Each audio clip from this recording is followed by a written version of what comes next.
Eu sei que eu já trouxe vários vídeos de mistérios da internet e tudo mais, mas dessa vez vai ser um pouco diferente, porque eu quero trazer um vídeo desse estilo um pouco mais completo. Vamos dizer que esse vídeo vai ser meio que um iceberg, com tópicos que provavelmente você já ouviu falar e alguns mistérios que eu garanto que você não conhece. Então já deixa o like e se inscreve no canal, porque hoje a coisa tá braba. Então sem mais enrolação, bora lá!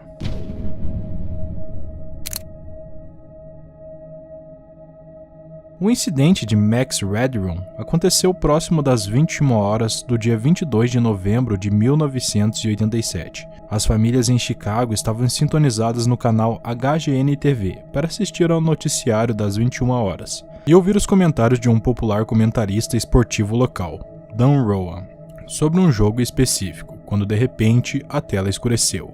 Quando as telas da televisão voltaram ao normal, Dan Rowan já não estava mais no seu lugar. Em vez disso, apareceu uma figura estranha vestindo um terno e se balançando de maneira esquisita. A figura usava uma máscara com um sorriso e óculos escuros. Atrás dela havia um painel metálico ondulado que girava, mas não tinha nenhum som, apenas um forte zumbido. 17 segundos depois, a tela escureceu novamente e voltou ao estúdio da WGN-TV. Dan Rowan ficou perplexo e expressou o que todos estavam pensando. Aquele estranho homem mascarado e o painel ondulado não faziam parte de nenhum segmento da emissora. A WGN-TV havia sido hackeada. Felizmente, os engenheiros do estúdio estavam presentes e conseguiram recuperar o controle da transmissão.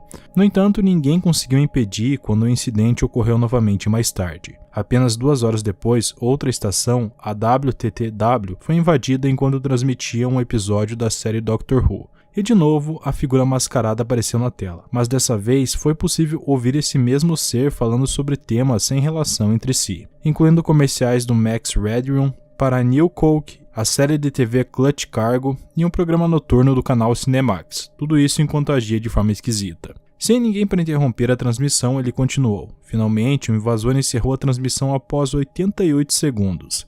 Mas não antes de uma cena bizarra de encerramento. A figura mascarada mostrou as nádegas para uma mulher com um mata-moscas, enquanto ele chorava e gritava. Esse estranho sequestro de sinal ficou conhecido como o incidente de Max Redrum. O caso recebeu ampla cobertura da mídia e causou indignação, levando à abertura de uma investigação criminal. No entanto, as investigações logo pararam e os responsáveis nunca foram encontrados.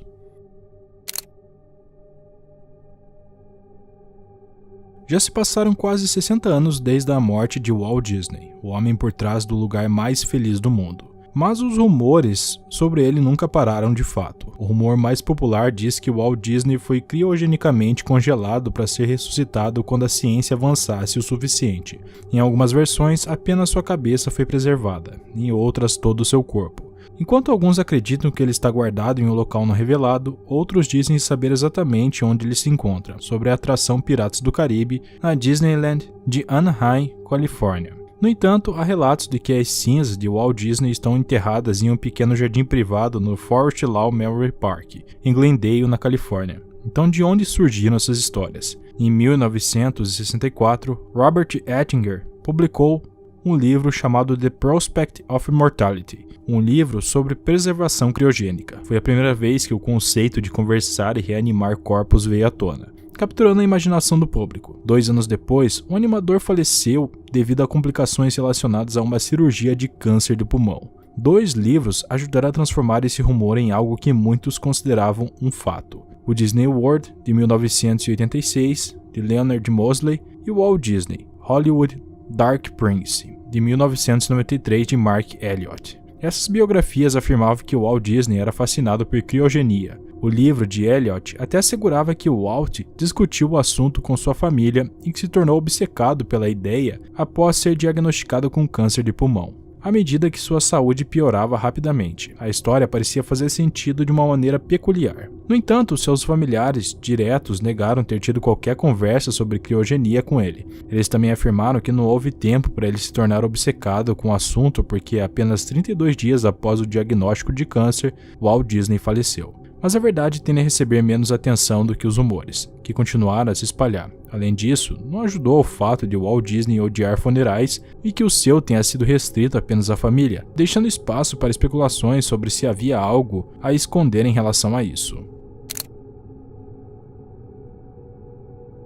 Coast to Coast AM era um programa de rádio noturno e divertido, apresentado pelo locutor americano Art Bell. Era um programa de entrevistas popular, conhecido por discussões sobre teorias da conspiração, OVNIs e pseudociência, temas que na época fascinavam várias pessoas. Bell não apenas incentivava os convidados e ouvintes a expressarem suas opiniões, mas também era um dos poucos apresentadores que não filtrava as chamadas recebidas, o que levava a uma variedade de intervenções esquisitas. Era lógico que se alguém tivesse opiniões questionáveis sobre a Área 51, Art Bell seria o destinatário da ligação, e esse assunto entrou à tona em 11 de setembro de 1997. Um homem que ligou naquele dia afirmou ser um ex-funcionário da Área 51, e em um tom eufórico ele explicou que havia descoberto uma ameaça desconhecida e uma conspiração dentro da Área 51 e que sua vida estava em perigo por falar sobre isso. Bell perdeu a conexão e a transmissão da rede foi completamente cortada. Enquanto isso, a voz do homem se tornava cada vez mais agitada. Em seguida, a transmissão ficou em silêncio.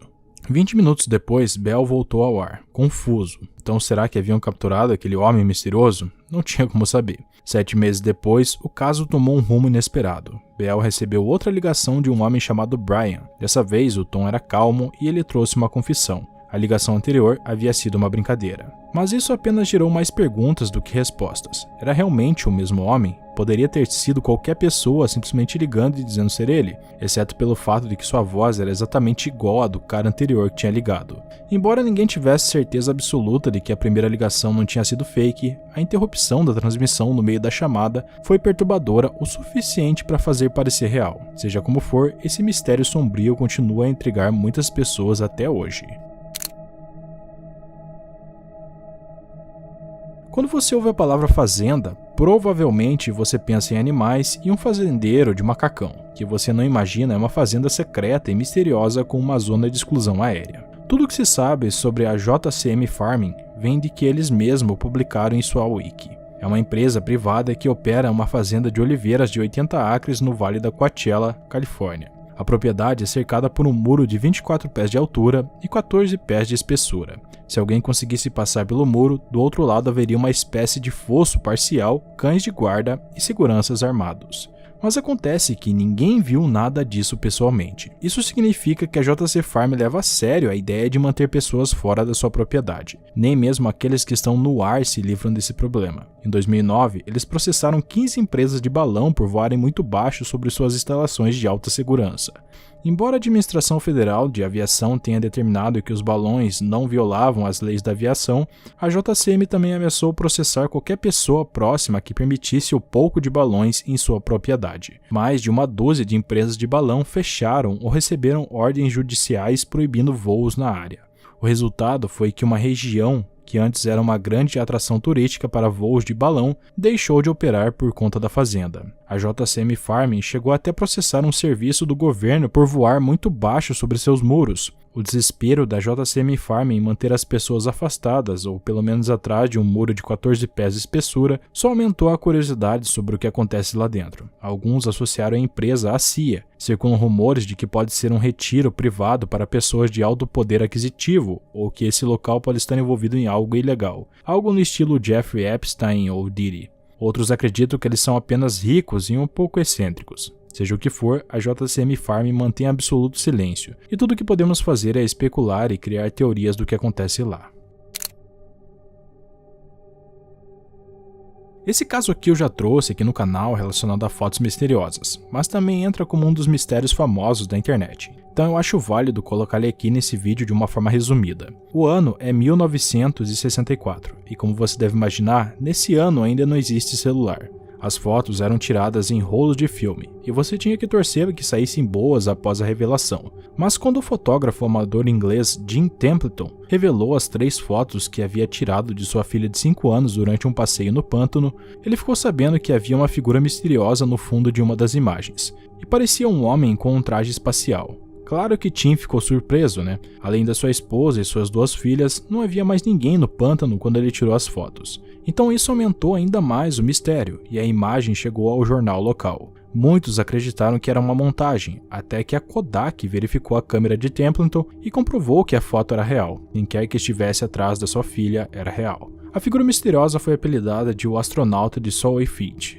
E a foto viralizou, claro, viralizou de uma forma que podia, né, já que não tinha internet e tudo mais. A forma que ela viralizou foi aparecendo em jornais e na televisão. Após a imagem ficar famosa, 2 homens vestidos de preto que afirmavam ser funcionários do governo visitaram Templeton e tentaram fazer ele admitir que as fotos eram fakes, mas ele se manteve firme e convencido de que não tinha inventado nada. Até sua morte, aos 91 anos, ele continuou acreditando que um astronauta esteve no pântano naquele dia. No entanto, 3 anos depois, o caso foi finalmente resolvido. E embora não houvesse astronautas, a foto também não era montagem. Então eis o que aconteceu. Enquanto Templeton tirava as fotos de sua filha com sua câmera, ele não percebeu que sua esposa, Anne, havia entrado no enquadramento da foto. Em outra foto, ela aparece usando um vestido sem mangas de cor azul clara, com as costas voltadas para a câmera. A superexposição da fotografia fez com que seu vestido azul parecesse branco, tão branco que acabou parecendo um traje de astronauta. Então digamos que esse foi um dos maiores mistérios da década de 1960, mas a verdade é que não tem nada demais, é só um erro de superexposição da câmera mesmo. Você sabia que há partes do mundo que não foram feitas para serem vistas, graças à tecnologia como o Google Earth, e essas áreas secretas acabaram ficando acessíveis ao público, lugares como uma ilha pertencente a um multimilionário. Porém, também foram encontrados locais extremamente misteriosos, relacionados a conspirações governamentais, bases militares secretas e até referências a cultos satânicos. Em uma área isolada do Cazaquistão, há um pentagrama de 10 mil pés de largura esculpido no chão. Esse é um símbolo popularmente associado ao satanismo, ao Wicca e à magia negra. Quando essa imagem apareceu no Google, surgiram rumores de cultos ocultos e sacrifícios proibidos. Mas outros sugeriram que era um antigo local de lançamento de mísseis usado pelo exército russo. E bom, acontece que esse pessoal que acreditava isso, podemos dizer que de certa forma eles estavam certos. Acontece que os soviéticos adoravam os símbolos de estrelas, tanto que eles colocavam em tudo, bandeira, monumento e até prédio. Então quando eles decidiram projetar um parque, eles não pensaram 2 vezes antes de escolher uma estrela. Depois que o parque foi abandonado, o local ficou em ruínas. Mas também temos a ilha de Vostok, uma pequena ilha desabitada no Pacífico Central. Se você já se perguntou por que essa ilha parece ter sido riscada com um marcador preto como se tivesse sido censurada pela CIA, muitas pessoas já fizeram essa pergunta, e é exatamente assim que ela aparece no Google Maps. Então claramente tem algo naquele local, que seja o que for, não pode ser mostrado para o público. As teorias variavam entre bases militares secretas e tráfico de pessoas. Mas na realidade não era nenhuma dessas coisas. Na verdade, nem sequer esse local estava censurado. A vegetação da ilha era tão densa e escura que parecia um buraco negro. Porém, nem tudo tem uma explicação tão simples. Perto da base aérea de Thule, tem uma grande mancha escura no gelo, causada por uma explosão em um incêndio. Esse local é difícil de identificar no Google Earth. E não é por causa das árvores escuras, é devido a um incidente controverso conhecido como Thule Gate. Em 21 de janeiro de 1968, um bombardeiro B-52 da Força Aérea dos Estados Unidos transportava 4 bombas nucleares sobre a Groenlândia quando a cabine pegou fogo, fazendo com que o avião caísse. O impacto quebrou os explosivos, liberando material nuclear e contaminando a área com radiação. Isso aconteceu a apenas 14 quilômetros da base aérea de Thule, um território dinamarquês com uma rígida política de proibição de armas nucleares. Resumindo, os dinamarqueses não ficaram felizes. No entanto, os governos dos Estados Unidos e da Dinamarca afirmaram que o avião não estava em uma missão sobre a Groenlândia e que apenas havia passado por lá devido a uma emergência. Ninguém pensou muito nisso por quase 30 anos, até que os documentos desclassificados dos Estados Unidos revelaram que o primeiro-ministro dinamarquês, H.C. Hansen, tinha permitido que os americanos transportassem armas nucleares para Thule, contradizendo diretamente as declarações anteriores da Dinamarca e sua política de proibição nuclear. Então, dessa forma, nasceu o escândalo político Thule Gate. O escândalo aumentou quando trabalhadores dinamarqueses sobreviventes buscaram a compensação por problemas de saúde de longo prazo devido à exposição à radiação durante a limpeza do local. Muitos morreram de câncer. Há um detalhe ainda mais preocupante sobre esse incidente. Nem todos os explosivos foram recuperados. Os componentes nucleares de uma das bombas desapareceram após o acidente. Embora as chances de detonação sejam mínimas, sua localização atual continua sendo um mistério. O ano é 1996. Digamos que esse é um dos mistérios mais antigos da internet, que começou como um spam nos primórdios. Tudo aconteceu em um fórum da internet chamado Usenet. Centenas de mensagens apareceram repentinamente no site. Embora aparecessem apenas um monte de palavras misturadas aleatoriamente, todas tinham algo em comum.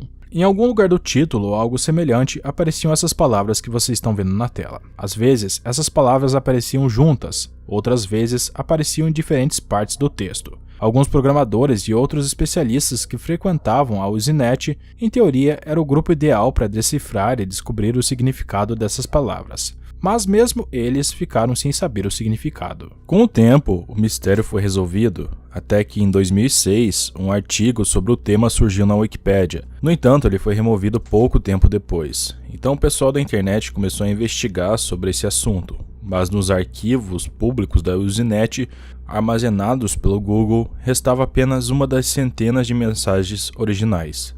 O nome e o endereço de e-mail do remetente chamaram a atenção: Susan Lindauer. Susan era uma ex-jornalista presa em 2004 por atuar como agente do governo de Saddam Hussein. O caso foi arquivado após uma avaliação psiquiátrica que concluiu que ela sofria de paranoia e delírios. Mais tarde, Susan escreveu um livro chamado Extreme Prejudice, e ela falava sobre seu tempo trabalhando com a CIA para entrar em contato com o governo iraquiano. Na época em que as mensagens de spam, como o Markovian Parallax Denigrate, apareceram, Susan alegava trabalhar para a CIA e afirmava conhecer a identidade do responsável pelo atentado ao voo 103 da Panam. Mas pouco depois de descobrirem a conexão de Susan com os e-mails de spam, a página da Wikipédia sobre Markovian Parallax foi deletada. Parecia que alguém estava chegando perto de alguma solução. Surgiram várias teorias, incluindo alegações de que os e-mails de spam faziam parte de um código usado por islâmicos para planejar ataques terroristas. E tudo isso poderia fazer sentido, se Susan não tivesse negado qualquer envolvimento com essas mensagens.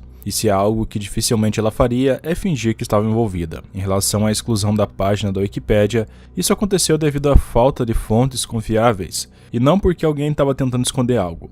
Então depois surgiu outra pista, a parte UWP no endereço de e-mail do remetente. Essas letras correspondem à Universidade de Wisconsin em Stevens Point. E adivinhe, Susan Lindauer fez pós-graduação nessa universidade. Mas mesmo assim, ela alegava não saber nada sobre os e-mails. E é bem provável que o seu e-mail tenha sido falsificado para esconder a identidade do verdadeiro remetente. Algumas pessoas acreditam que possa ter sido alguém que quis tirar com a cara de alguém, um programador ou até mesmo um chatbot experimental. Mas o mistério continua sem solução até hoje. No início de 2015, estranhos cartazes apareceram por todo o Vale de Willamette, em Portland, no Oregon. Os cartazes anunciavam que a pesquisa dos sonhos do Vale de Willamette estava investigando uma série de sonhos estranhos e pediam que qualquer pessoa que tivesse tido um sonho incomum ligasse para relatar sua experiência. Aqueles que ligavam ouviam uma mensagem de voz automatizada onde uma mulher pedia que deixassem relatos detalhados de seus sonhos. E era só isso. Não havia nenhuma menção desse assunto no Google, e aqueles que investigavam o número de telefone acabavam descobrindo que ele estava vinculado a um acampamento de imersão em alemão no estado. Mas a escola afirmou que o número era uma conta do Google que não usavam mais. Havia pouquíssimas informações para descobrir o propósito dessa pesquisa e por que queriam saber sobre os sonhos das pessoas. Então os cartazes foram esquecidos, até a pandemia de abril de 2020. Um usuário do Reddit chamado Aliens publicou uma foto de alguns panfletos que viu. Dessa vez, eles estavam etiquetados como Pesquisa dos Sonhos do Vale Feliz, e incluíam um endereço de e-mail e um número de telefone diferente. Ao buscar a origem do e-mail, era possível encontrar uma página do Reddit com duas postagens principais deletadas. Ligar para o número ainda levava a uma mensagem automatizada, mas agora, ao finalizar a chamada, você recebia um SMS de agradecimento por participar da pesquisa dos sonhos. Só que dessa vez havia um detalhe ainda mais estranho. Algumas pessoas que ligaram começaram a receber chamadas desse mesmo número no meio da noite. Essas chamadas duravam apenas alguns segundos. Muitos usuários do Reddit tentaram descobrir o que estava por trás disso. 2 dos mais dedicados à investigação foi o usuário Aliens e outro chamado Reg. Mas, uma noite, ambas as contas foram apagadas do Reddit, excluídas por completo. Até os vídeos que eles haviam postado no YouTube sobre suas ligações para a pesquisa dos sonhos foram removidas. Então isso gerou várias teorias. Eles descobriram algo que fez com que eles apagassem a conta e sumissem do mapa? Algumas pessoas acreditam que tudo não se passa de uma brincadeira, um projeto artístico elaborado ou até uma estratégia de marketing, para coletar números de telefone. Seja o que for, é algo curioso. E me lembra muito um ARG, sei lá.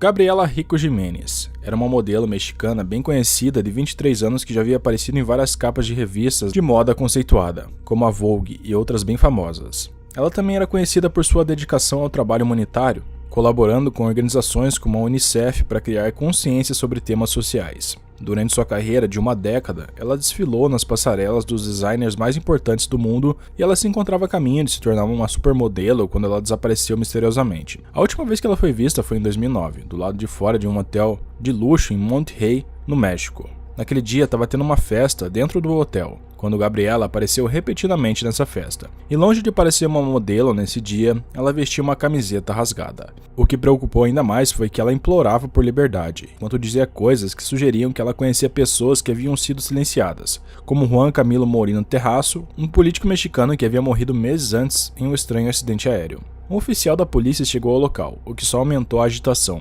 Gabriela lançou acusações contra a família real sobre a Disney e Carlos Slim Domit, um dos homens mais ricos e poderosos do México. À medida que uma multidão se reunia, Gabriela acusou todas essas pessoas de viver a uma base subterrânea, de roubar crianças e de canibalismo. Foi então que a polícia entrou no meio e afastou ela com força. Sua luta com o oficial foi a última vez em que ela foi vista. Aquelas pessoas que perguntaram sobre seu paradeiro foram informadas de que Gabriela havia sido detida e levada para a colônia psiquiátrica de Buenos Aires, onde permaneceria por tempo indefinido. Se passaram 6 anos antes que se mencionasse novamente seu nome. Dessa vez foi em um blog chamado The Black Mank. O site relacionou a história de uma testemunha que afirmava ter visto ela após sua detenção. Tentaram falar com ela, mas Gabriela respondia de maneira enigmática sobre tudo. No entanto, ela repetiu que havia uma base subterrânea em Monterrey e que sequestrava crianças. De repente, alguns homens bem vestidos apareceram e se aproximaram dela. Eles perguntaram o que Gabriela havia dito. No dia seguinte, tentaram relatar o incidente a seus superiores, mas o caso foi descartado. Essa foi a última vez que seu nome foi mencionado. Existem muitas teorias sobre o que pode ter acontecido com ela, desde tráfico de pessoas até a possibilidade de ter sido silenciada por seu ativismo político. Hoje em dia, tudo sobre Gabriela foi removido da internet, como se ela nunca tivesse existido. O único vestígio que resta é o vídeo dela gritando desesperada. Em 17 de março de 2014, foi divulgada a notícia de que Lauren Scott, uma ex-modelo e designer de moda de 49 anos, havia falecido. Uma hora depois de sua morte, enquanto amigos e seguidores lamentavam sua partida, uma foto apareceu em sua página do Facebook. A imagem mostrava vestidos brilhantes pendurados em uma árvore. Mas não foi apenas no Facebook, também apareceram 2 estranhos tweets em sua conta do Twitter. Então ela havia falecido ou era uma espécie de brincadeira? Lauren Scott, assim que terminou o ensino médio, com sua altura de 1,91, ela acabou chamando a atenção de alguns olheiros. Em um piscar de olhos, ela começou a desfilar para grandes marcas como Chanel e Thierry Mugler. Anos depois, ela lançou sua própria linha de roupas e vestiu as maiores estrelas e celebridades de todos os setores, desde Angelina Jolie até Michelle Obama. Ela também produziu bolsas, perfumes e maquiagem. Sua vida privada parecia estar muito bem. Ela estava em um relacionamento sério com Mick Jagger, o líder dos Rolling Stones, e sua vida pública era cheia de roupas de grife, amigos de alta sociedade e férias glamourosas em destinos exóticos, viajando em jatos particulares. Quando Lauren precisou cancelar seu desfile na Semana de Moda de Londres, 2 meses antes, ela alegou que os tecidos chegaram tarde demais para confeccionar as amostras. Ninguém pensou muito nisso, mas a verdade era que por trás daquela felicidade dos likes no Instagram, Lauren estava passando por dificuldades. Sua empresa tinha mais de 6 milhões de dólares em dívidas, e ela vinha sofrendo de depressão há algum tempo. As coisas finalmente chegaram ao limite em 17 de março de 2014, quando ela foi encontrada no seu apartamento, e vocês já sabem como, né? A polícia informou que não havia sinais de nada suspeito. No início, as pessoas pensaram que alguém zoando com ela poderia ter hackeado a sua conta, mas logo ficou claro que sua conta não havia sido hackeada, e que ela mesma havia publicado os tweets e a foto programada com antecedência. Mesmo assim, os fãs continuam debatendo se isso foi intencional ou acidental. Os vestidos pendurados na árvore tinham semelhanças bizarras com a forma que ela foi encontrada. A imagem era uma macabra alusão ao que ela planejava fazer, ou era apenas uma coincidência? Essa é uma resposta que a gente nunca vai saber. Em 31 de março de 2004, um site anônimo de fofoca sobre celebridades em uma página chamada GeoCities revelou segredos e rumores sobre nomes populares de celebridades americanas. Depois de um aviso de isenção de responsabilidade do autor, esclarecendo que o que estavam prestes a revelar era apenas um rumor ou poderia ser verdade, a lista começou. Era uma lista de todas as celebridades populares da época, organizada em ordem alfabética, que trazia informações chocantes e segredos sobre elas. Alguns eram bastante inofensivos, como por exemplo sobre Rowan Atkinson ou Isabel Yanni, atacando eles de forma explícita, mas outros posts eram bem piores e soavam como se o autor tivesse uma rixa pessoal contra algumas dessas pessoas. Mais de 2.000 celebridades foram mencionadas e criticadas nessa lista chamada de A-List, algumas com comentários elogiando e outras pessoas recebendo críticas pesadas. Ninguém sabia quem era o autor. A página surgiu em 2002 e era constantemente atualizada com novas informações. No início, as pessoas pensaram que era uma celebridade com tempo livre. No entanto, o autor revelou que obtinha suas informações através de e-mails de várias fontes, de seus parceiros, funcionários e até de hotéis e restaurantes frequentados por celebridades. Isso tornava ainda mais difícil descobrir quem ele era. O site do GeoCity sumiu há anos, mas a curiosidade sobre a A-List não. Nos últimos anos, graças ao site Wayback Machine, as pessoas continuam tentando descobrir quem é o autor com os vestígios que sobraram no Wayback, especialmente porque, com base em alguns escândalos recentes, algumas informações e rumores revelaram ser bastante precisos. Em 2019, um usuário do Reddit chamado Iceman Throwaway compartilhou uma situação estranha no subreddit. Ele morava em um subúrbio perto de uma grande cidade e, como muitos lugares naquela época, as lojas de varejo estavam fechando. De repente, 12 lojas surgiram do nada. Tinham variações do mesmo nome, os mesmos layouts de piso e vendiam os mesmos produtos pelos mesmos preços. Além disso, havia muitos funcionários, embora pouquíssimas pessoas comprassem lá. Um dia ele decidiu entrar em uma dessas lojas. Imediatamente ao entrar, todos os funcionários pararam ele e encararam ele fixamente. Os produtos à venda eram itens revendidos do Walmart a preços mais altos. Ao tentar pagar, disseram que só aceitavam dinheiro, a menos que a compra fosse acima de $50. Como se isso já não fosse estranho, quando ele chegou em casa ele percebeu que muitos dos produtos estavam vencidos há muito tempo. O usuário também suspeitava que o Conselho Municipal estava envolvido no que quer que essas lojas estivessem fazendo. Depois que ele compartilhou a história, várias teorias conspiratórias apareceram, sugerindo desde lavagem de dinheiro, tráfico de droga e até tráfico de pessoas. No entanto, nunca foi possível achar nada sobre. Pouco tempo depois, Iceman Throwaway parou de responder no Reddit. Já se passaram 5 anos desde seu último comentário, o que só aumentou ainda mais as conspirações sobre as lojas misteriosas. Em 3 de março de 1997, a chocante desaparição de Adrienne Purity, uma jovem de 20 anos, começou a circular pela internet. Ela estudava na Universidade do Mississippi e foi sequestrada poucos dias depois que um cara começou a perseguir ela. O cara que perseguia deixou para trás uma câmera com fotos dela, o que tornou a história ainda mais assustadora. O caso ganhou popularidade porque, para conseguir pistas, a polícia começou a divulgar informações sobre sua busca em um site chamado crimescene.com. O site incluía cópias de entrevistas com familiares, amigos e suspeitos. A imprensa já conhecia Adrienne Purity, já que a sua irmã havia sido assassinada na mesma universidade. A decisão de Adrienne estudar no mesmo lugar virou notícia na época. Um mês após seu desaparecimento, a polícia recebeu um mapa rasgado e uma foto de uma mulher dentro de uma caixa. Seus pais também receberam uma carta, sugerindo que Adrienne havia sido enterrada viva. Apesar de todos os esforços, não conseguiram encontrar ela a tempo. 2 meses depois, seu corpo foi encontrado dentro de uma caixa. Aparentemente, ela recebeu ar e comida por alguns dias através de um pequeno duto de acesso. Mas acontece que ninguém sabia por quanto tempo ela ficou naquela caixa exatamente. A caixa estava coberta de inscrições obscenas, tornando tudo ainda mais perturbador. Sua morte abalou todo mundo. Em 1998, foram criadas as músicas Purity e Frayline Nursery,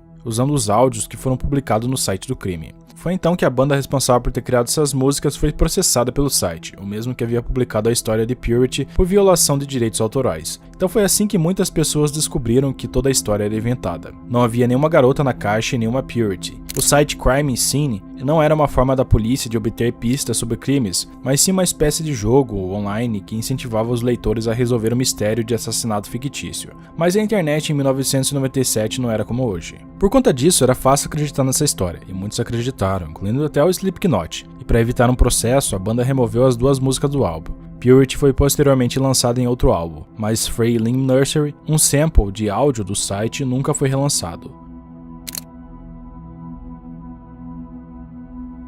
O canal do YouTube Exploring Abandoned Mines and Unusual Places era apresentado por um homem chamado Frank, que se dedicava à espeleologia em minas desertas. A maioria de seus vídeos mostrava como algumas minas antigas pareciam, mas às vezes Frank encontrava mais coisas do que esperava, como por exemplo quando ele achou uma caixa amassada com um pentagrama vermelho inscrito e oculto. Ao abrir, ele encontrou uma arma antiga escondida dentro dessa caixa, mas isso não se comparava ao que aconteceu em julho de 2013. Frank estava visitando as minas abandonadas de Orton, no condado de Pershing, em Nevada. Naquele dia, a entrada da caverna em si já era assustadora, mas ele continuou. O lugar escuro estava cheio de correntes de metal penduradas no teto. Então algo estranho começou a acontecer. 2 correntes de metal pareciam se mover sozinhas. Depois Frank comentou que começou a sentir mais frio e sentir uma presença esquisita. Enquanto isso, uma das correntes começou a balançar de maneira mais agressiva. Foi então que ele decidiu sair correndo dali. O vídeo chegou a mais de 1 milhão de visualizações. Enquanto as pessoas tentavam determinar se tudo havia sido planejado, algumas gravações foram até apresentadas em um episódio de um programa chamado Strange Evidence, no canal Science Channel. O episódio contou com cientistas e outros especialistas que analisaram o vídeo e determinaram que esse vídeo não era falso. A história até apareceu nos noticiários, mas Frank ainda não tinha se conformado com as minas de Orton. Em junho de 2014, motivado pelos seus inscritos, ele voltou ao local prometendo explorar completamente dessa vez. A mina continuava assustadora. Enquanto Frank caminhava, ele percebeu que começava a se formar uma névoa. Ele seguiu em frente e chegou ao final do túnel. Então ele ouviu ruídos vindo do interior da mina. Um grito misterioso e ruídos altos, como se uma máquina estivesse funcionando. O som bizarro fez Frank desistir de explorar o local de vez. Ele se virou e foi embora, prometendo nunca mais voltar. Muitas pessoas acreditam que toda essa história era fake e tudo mais, mas ao mesmo tempo é de se pensar, né? Já que até alguns programas comprovaram que o vídeo era autêntico. E chegamos ao fim desse vídeo. Não esqueça de se inscrever e deixar o like caso você tenha gostado. Que Jesus abençoe a vida de vocês e até a próxima.